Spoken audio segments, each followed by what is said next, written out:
الحمد لله المحمود المالك المعبود المنشئ من العدم إلى الوجود أحمده سبحانه وتعالى وهو رب الودود أشهد أن لا إله إلا الله وحده لا شريك له تنزع عيناه من هول اليوم الموعود وأشهد أن سيدنا ونبينا محمدا عبده ورسوله خير المولود اللهم صل على سيدنا محمد زين الوجود صاحب المقام المحمود ومعدين الكرام والجود وعلى آله وصحبه وفرج كروب عمته وعسل سهونهم يا بر يا ودود ويا أيها الناس اتقوا الله قد قاله ولا تموتن إلا وعنتم مسلمون وقال الله تعالى في القرآن العظيم أعوذ بالله من الشيطان الرجيم بسم الله الرحمن الرحيم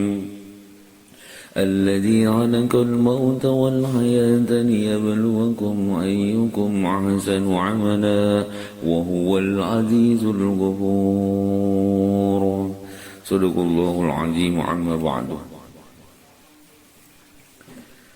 Hadirin jamaah Jumat yang dimuliakan Allah, limpahan puji senantiasa kita panjatkan kehadirat Allah Subhanahu wa Ta'ala yang Maha menciptakan kehidupan dan kematian bagi setiap hamba-hambanya. Limpahan puji senantiasa kita panjatkan kehadirat Allah Subhanahu wa Ta'ala yang Maha menggenggam ruh dan jiwa setiap hamba-hambanya. Limpahan puji senantiasa kita panjatkan kehadirat Allah Subhanahu wa Ta'ala yang telah memberikan kenikmatan pada setiap hamba-hambanya.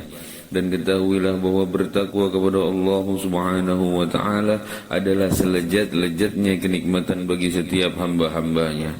Oleh kerana itu saya berwasiat untuk diri saya sendiri dan untuk para jamaah sekalian, marilah kita tingkatkan takwa kita kepada Allah. Takwa dengan sebenar-benarnya takwa, yaitu dengan menjalankan apa yang diperintahkan oleh Allah dan menjauhkan apa yang dilarang oleh Allah.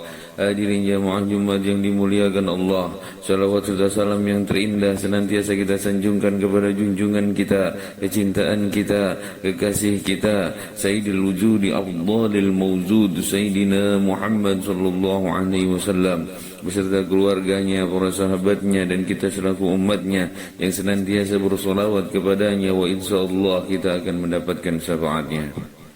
Hadirin jamaah Jumat yang dimuliakan Allah, Allah Subhanahu wa Ta'ala seraya berfirman, kullu nafsin ja'iqatul maut, setiap yang bernyawa pasti akan menemui kematian. Tentunya kita dalam antrian menanti kematian. Berulang kali Nabi Muhammad sallallahu alaihi wasallam telah memperingatkan, berlindunglah kalian dari azab kubur yang sangat mengerikan, dan ketahuilah oleh jamaah sekalian bahwa setiap jenazah yang diusung untuk dikuburkan, ruhnya sudah dapat merasakan kenikmatan ataupun melaksanakan ketakutan jika akan dikuburkan.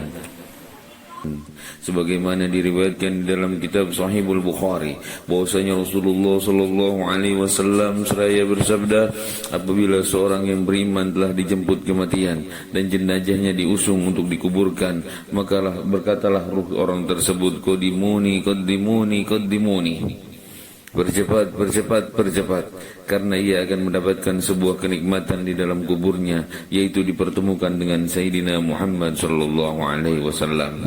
Namun jika jasad tersebut adalah seorang yang banyak berbuat dosa, maka merintihlah ruh orang tersebut dan berkata, ya wailata aina wajhabu biha, mau dibawa kemana jenazahku itu? Jangan dikuburkan dulu, nanti aku akan ditanyai.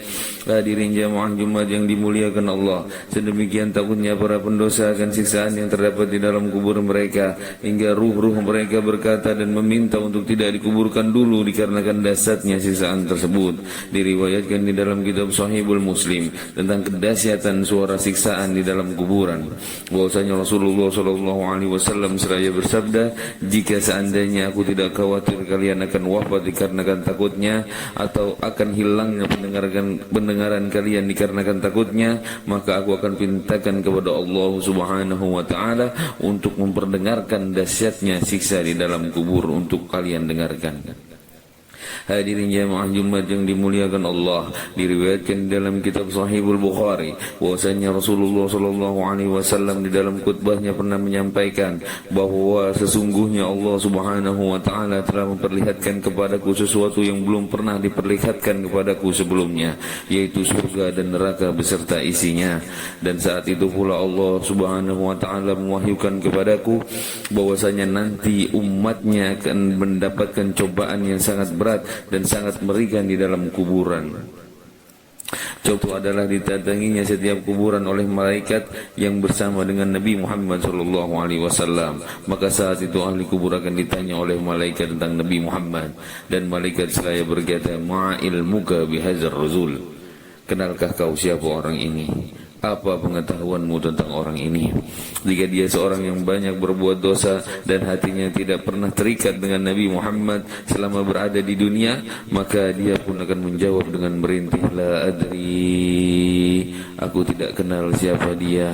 Maka pada saat itu juga dihantamlah dirinya dengan menggunakan sebuah palu besar yang terbuat dari baja yang panas, hingga menghancurkan seluruh tubuh dan kepalanya, dan teriakannya didengar seluruh makhluk kecuali jin dan manusia.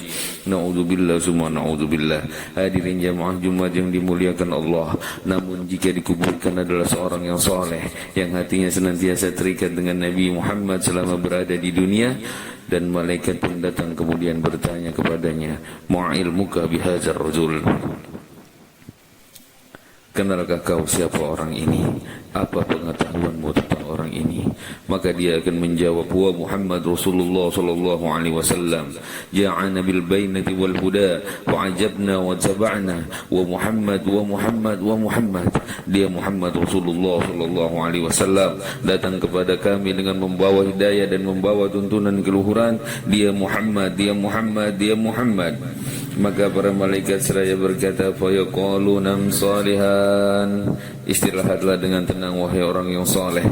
Hadirin jamaah Jumat yang dimuliakan Allah, maka beruntunglah hati yang senantiasa terikat dengan Nabi Muhammad, yang mengenal Nabi Muhammad, yang mencintai Nabi Muhammad, yang mengikuti Nabi Muhammad, yang senantiasa berselawat kepada Nabi Muhammad sallallahu alaihi wasallam. Semoga Allah Subhanahu wa taala melimpahkan cahaya cinta pada hati kita untuk senantiasa mencintai Nabi Muhammad, menguatkan langkah kita untuk menempuh jalan Nabi Muhammad, meringankan lisan kita untuk senantiasa berselawat kepada Nabi Muhammad. Ya Allah, sucikanlah hati kami, mata kami, penglihatan kami, dan izinkan kami untuk memandang wajah Nabi Muhammad. Kumpulkan kami dalam golongan umat Nabi Muhammad. Masukkan kami ke dalam surga di belakang barisan Nabi Muhammad. Ya Allah, ya Ghafur, jauhkanlah kami dari siksa kubur, azab kubur, fitnah kubur, dan wafatkan kami dalam keadaan husnul khatimah. Wafatkan kami dengan memegang erat kalimat La ilaha illallah Muhammad Rasulullah sallallahu alaihi wasallam, kalimatul haq aliyana hiya wa alayna namudu alaiha mu'asin sallallahu ta'ala minal aminin. Barakallahu li wa lakum bil Qur'anil azim wa nafa'ani wa iyyakum bima fihi minal ayati wa zikril hakim. Aqulu qawli hadha wa astaghfirullah li wa lakum wa li sairil muslimina min kulli dhanbin wastaghfiruhu innahu wal ghafurur rahim.